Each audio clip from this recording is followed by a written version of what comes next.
Hi, and welcome to EnviroCentre's Green Room. Meet the people on the front lines of climate action and find out what keeps them up at night.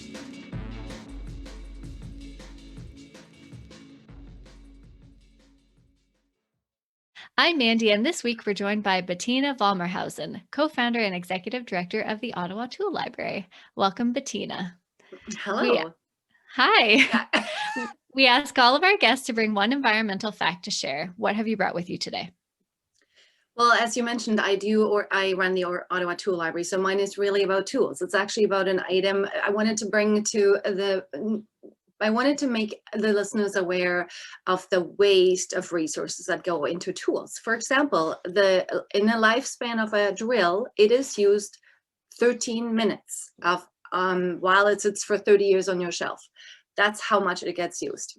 So to me, that is actually very surprising. I was shocked when I found that out, and I was like, yeah, we need to start sharing. We need to start sharing resources. And so I thought I would start off this conversation about this fact. That is really interesting. I am an avid handy person, and so I appreciate facts about tools. Yeah. Thank you.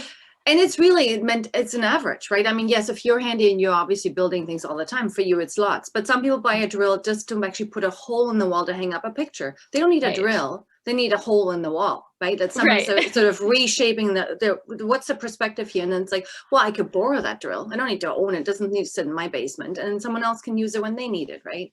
So that's the idea behind it. That's wonderful. Hmm. Thank you. You're welcome. Okay, right into it then. What climate problem keeps you up at night? Well, it relates to that as well. It's waste, actually, most of the time. When at first, obviously, it's overwhelming.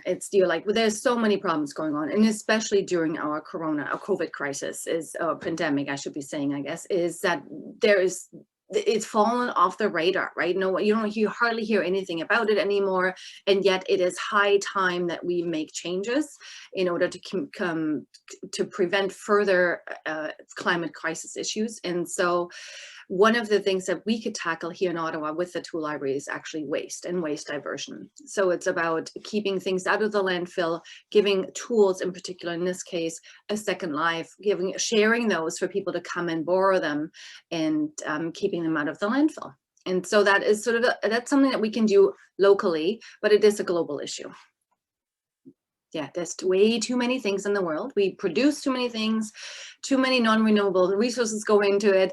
They don't get used, or the worst case, they only get used once. Like, don't even let me get going about plastic, right? Plastic can't be recycled. It can be downcycled. I mean, I'm sure the people who listen to this know about this most likely too, but it's, let's not even think about those things. But the items that we all consume, and do we actually need to buy them all? So it's about that mostly for me. I agree. That also keeps me up at night. Mhm. What is the solution? Well, number one would be reduced consumption, right? And I think it becomes a question of and it's not even about tools in that case. So if I'm thinking about anything in my life, like, do I really need that third, fifth, seventh pair of jeans or not? Do I want it, right? I might want it because it's really cool. It's got maybe a hipper cut or whatever it is. But let's really question that. Is it something that I need in our lives? Is it something that I could maybe buy secondhand? Is it something that could be repurposed? There are amazing groups now out there on the internet, especially like those buy nothing groups in your neighborhood. If you're not on them on Facebook, join them. This is actually a great thing about Facebook. And it's a fabulous way for people to list items that they no longer need in their household, and people can pick them up on the front steps. So COVID safe, you can pick it up, and then it's a new to you item, which is fantastic. It keeps it in circulation, keeps it on the landfill. It brings you joy. What's better than that, right? So you can reduce your consumption in many, many ways, and doesn't have to, and I'm sure right now no one has shopped, and sometimes, well, even I wouldn't mind going and buying myself a new sweater or something, right? Like, it makes you feel good sometimes too. So there's ways to do something, and I think it's important for people to assess what they actually need. Mhm. I also find you can find more interesting things if you get them secondhand.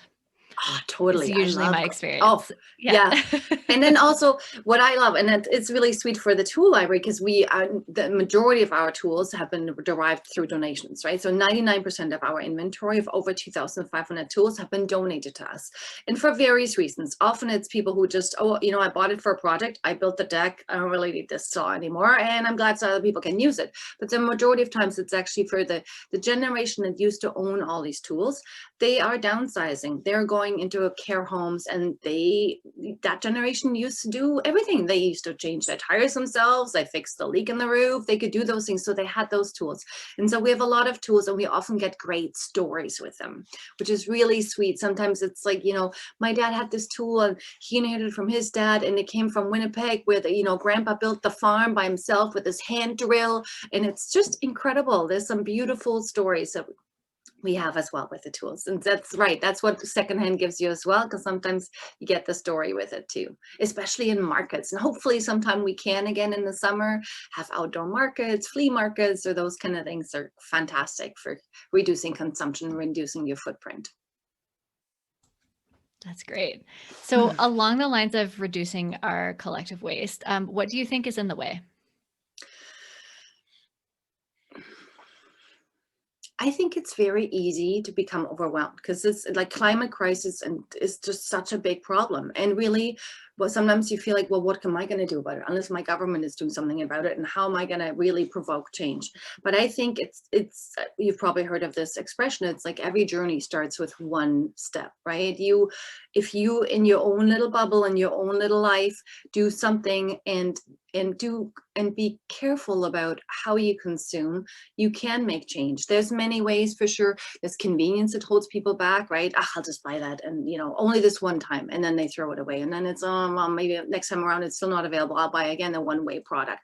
So having things available to people, but you do need to, I think we're at a crisis point in our lives for our planet, that we really start to have to think about more ways how we can contribute to the solution.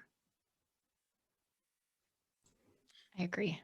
How can people help then? Oh,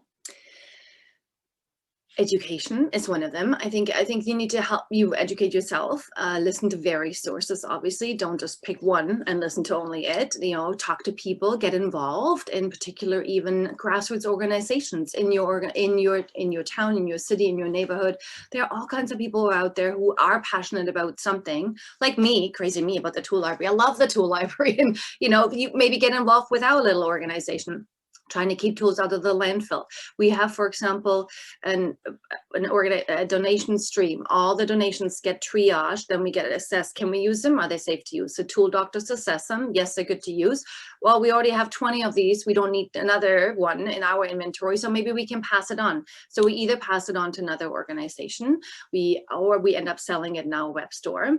And if it's not usable at all anymore beyond repair, we actually recycle it. We break it down. We have a team of people, and some come in only once a month, and they love it because they can just rip tools apart, and they separate it into different components and different particles, and different aluminum, different metals, plastics, and then we recycle it. And so far, since we've started the tool library in 2015, when we opened, we've kept over 6,000 tons of metal out of the landfill. So it's a tiny little bit. This guy who comes in once a month loves it. It's one little thing you can do, but in the end, it starts contributing to a bigger picture, right? And you really see more of the impact. You're like, you know what? That's amazing, right? So I think involvement is important. Getting involved, trying to do something within your realm of reach. Is it, if you can, for whatever reason, if it's not the time you can give, for the energy, maybe it's money. Maybe you donate. Maybe you help people. Lots of causes out there who could benefit from some money. And the other thing that's really important, I think, is, and to be honest, only discovered that this year.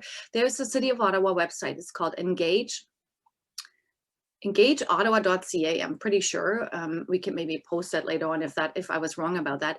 But you can create an account, and you, as a citizen of this city, can have input on things that are being reviewed. For example, right now, they're reviewing the solid waste master plan, and they want to hear your input.